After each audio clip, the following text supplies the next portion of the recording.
All right. Well, here's what I'll say is if we're going to talk about Iran, I need to get a few things off my chest. Okay.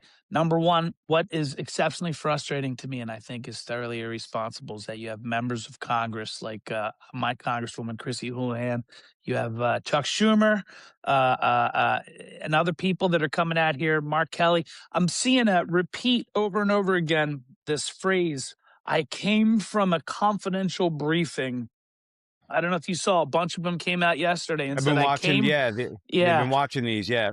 and there is no plan, which is thoroughly irresponsible because I wasn't in any confidential briefing, and I'm basically going to lay the plan out for you right now because they're talking about how there is no plan. Iran is like step 5 of this plan, okay? So Before you lay out the plan, we don't need to. We know that they're going to say whatever it is to shut it down. I know there's a plan because you saw John Fetterman when he came out of his briefing, right?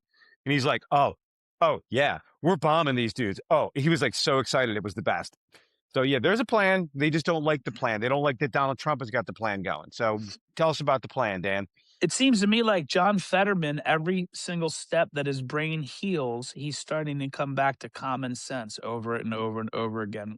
And I will Mm-hmm. tell you this about John Fetterman, my guy that does the work in my house, the guy that's doing all this custom work in my house, awesome guy, happened to go to college with Fetterman. And this guy's more conservative, but he's even said to me, he goes, "Oh, I know Fetterman." He goes, "He's not like that," talking about the way Fetterman seemed a few years ago. He's a good dude. He got real defensive of this guy real quick. He's like, "Yeah, John Fetterman's a good dude. I knew him in college. I knew him in college. He's a good dude." And I'm like, all right, whatever. And now we're seeing a couple years later, maybe he's actually a good dude. But Yeah, nonetheless, yeah. Well, I mean, it's just like that. How was he presented to someone like me?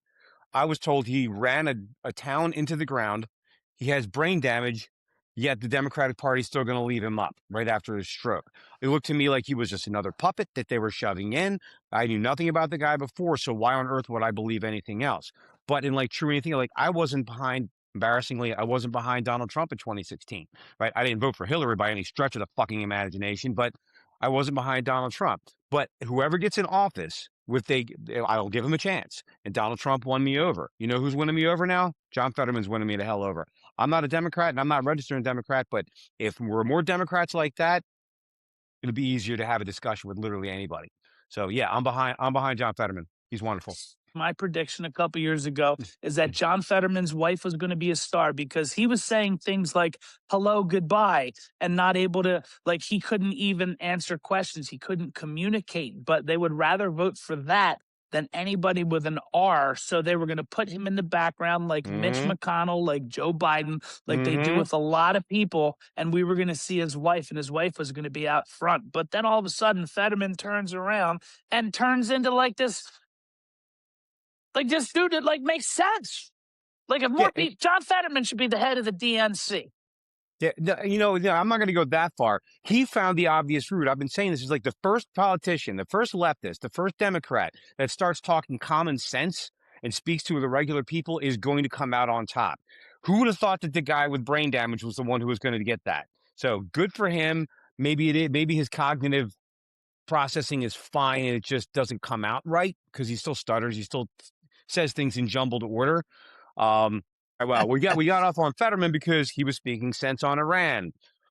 You were saying, so you were talking about everybody's putting their videos saying that we don't have a plan, blah, blah, blah. And you were about to lay out the plan for us. Go for it. So here's the thing: is that Iran is like many steps into the plan. So number one is ICE.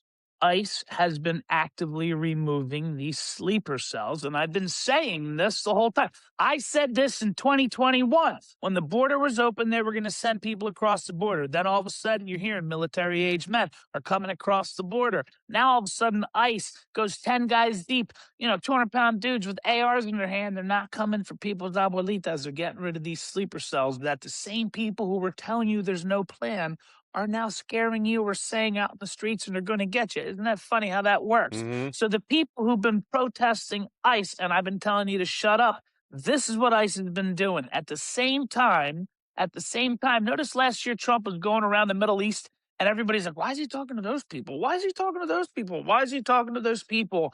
And dumb racist Americans are sitting there going, oh, these stupid Qataris are evil and they're giving them a plane because for the same reason why I believe that somebody had sex with a bat in a wet market in China because I don't know anything past my state. So they don't realize that people are people everywhere. Trump's been making deals in the Middle East left and right for the last year, preparing the Middle East was for what was going to come. Then he needed to handle some things over here. So what did he do? He took care of Venezuela, which got rid of foreign interest into Western oil, got rid of foreign interest in the Western oil. And keep that in mind. Why is it that these people over here should have access to resources in the ground?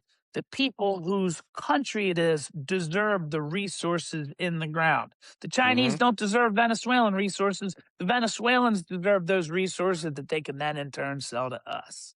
Right. Yeah. So that's the idea. So saving stuff. Mexico was just a real quick little thing that needed to be taken care of.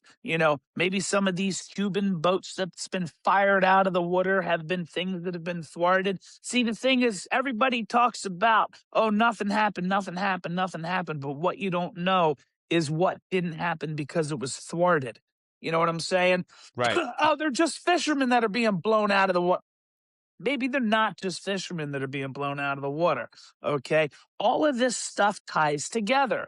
And now that you have that pipeline to the west cut or to the east cut off here, let's think about Iran. Iran has been held down for so long, and we just jumped in and we just blew apart their regime that's been holding them down forever. Okay. Mm-hmm. Remember when we were kids and we would see stuff about the Middle East? And like Indiana Jones, pal. Like they were all good people. They Sala was the weren't, best. yeah, they weren't just like rock throwing like da da da da da. That's what stupid people in the West think they are, but really What, they're a good machine people. gun, a turban, and Yeah, yeah, yeah, yeah. Like, let me tell you something. That dude number three, we're on the boat, and he looks at Indy. He's like, my spirit is resolved, is yours. That was some cold stuff because Indy was like, uh-oh, this guy's got me. So the point is that these people back in the the day were cool. Brotherhood of the Cruciform Sword. Get it right. Oh, that's funny. That's That guy funny. was So awesome. anyway, yeah, he was. But the point is that I mean, the Middle East isn't just people throwing rocks on Allahu Akbar and blowing people up in IEDs. Maybe that's a little bit of the necessity because they've had people's thumb over them for a long Mm-hmm. time. So what if we all of a sudden go in and we blow up everybody else's interest in their land, and then we leave and say, "Hey, guess what, Iran? This is yours now. You guys do what you want with it, like sell it to us." Right? Right. And that's what's happening. That's really what's happening. So the Iran strike is like step four of the plan. The Iran strike isn't all of a sudden Israel said, hey, Trump, you need to, and all of a sudden Trump was like, I do everything Israel says. It's Yeah. not what it is. Part of this is to make stuff better for people in Israel too. I've heard Tel Aviv is awesome. I would like to go to Tel Aviv, but not until the Katusha rockets stop flying in the buildings there. And this is the Mm. possibility for that to happen.